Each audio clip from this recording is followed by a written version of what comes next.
जनवरी 2026 में REET main exam होने जा रहा है। उसमें नेगेटिव मार्किंग है। पेपर को ध्यान से करना है, आत्मविश्वास के साथ करना है और जो प्रश्न पहले आते हैं उनको पहले अटेम्प्ट करना है।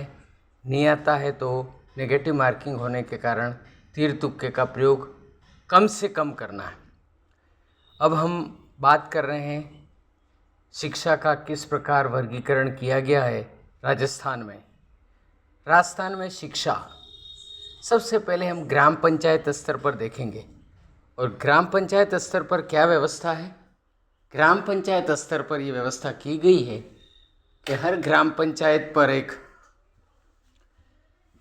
पीओ होगा जो पंचायत प्रारंभिक शिक्षा अधिकारी कहलाएगा, जो प्रिंसिपल इक्वल टू प्रिंसिपल प्रधानाचार्य के समकक्ष पद का होगा, बल्कि प्रधानाचार्य ही होगा, जिसे पंचायत प्रारंभिक शिक्षा अधिकारी उसको डेजिग्नेशन दी गई है।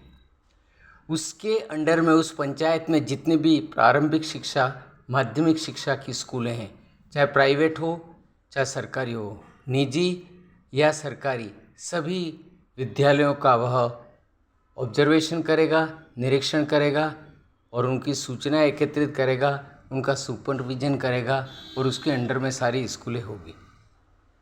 जो सरकारी प्राइमरी, अपर प्राइमरी और माध्यमिक विद्यालय हैं उनका सैलरी का भुगतान भी वही करेगा। इसका उद्देश्य था शिक्षा का विकेंद्रीकरण करना, क्योंकि पंचायत स्तर पर जब प्रारंभिक पीओ लगाया जाएगा तो उससे क्या होगा, जो 7 या 8 स्कूलें होगी अधिकतम, पीएस यूपीएस सेकेंडरी, यद्यपि अब तो सेकेंडरी राजस्थान में रही नहीं है, पीएस यूपीएस और उच्च माध्यमिक है। प्रत्येक पंचायत स्तर पर एक उच्च माध्यमिक विद्यालय है और उसके द्वारा मॉनिटरिंग की जाएगी। प्रबोधन प्रधानाचार्य करेगा, इंस्पेक्शन करेगा, देखेगा और उनको मार्गदर्शन प्रदान करेगा, जिसके कारण विकेंद्रीकरण हो गया है।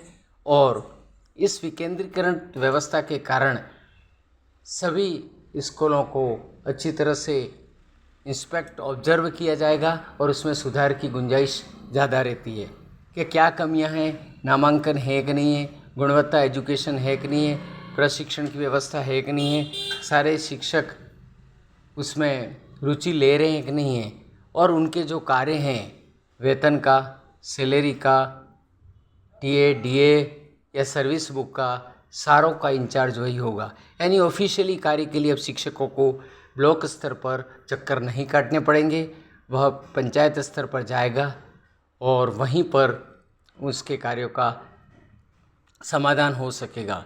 ऐसी स्थिति में हम मानते हैं कि शिक्षा का क्वालिफाइड जो क्वालिटी एजुकेशन है उसका उद्देश्य पूरा होगा। इसमें क्या उद्देश्य है? गुणवत्तापूर्ण शिक्षा प्रदान करना, नामांकन अधिकतम करना, ठहराव सुनिश्चित करना, कोई अनामांकित न रह जाए, गांव का जन सहयोग, भामाशाह का जन सहयोग और उनका डायरेक्ट पार्टिसिपेशन, गांव के प्रतिनिधियों का, अभिभावकों का इसमें सीधा पार्टिसिपेशन होगा, सहभागिता होगी, जिसके कारण बालकों का सर्वांगीण विकास हो सकेगा। क्योंकि व्यक्तिगत अभिभावक जब रुचि लेगा तो वह बालक निश्चित रूप से उसके जो हिडन क्वालिटी है, जो छिपी हुई प्रतिभा है, वो विकसित हो जाएगी और बालक एक अच्छा नागरिक बनेगा। और शिक्षा का जो विकेंद्रीकरण है, इससे गांव के व्यक्तियों को में भी एक नया संदेश आएगा कि शिक्षा गांव-गांव, घर-घर ढाणी पहुंच रही है और शिक्षा का प्रचार प्रसार हो रहा है, क्वालिटी एजुकेशन मिल रही है।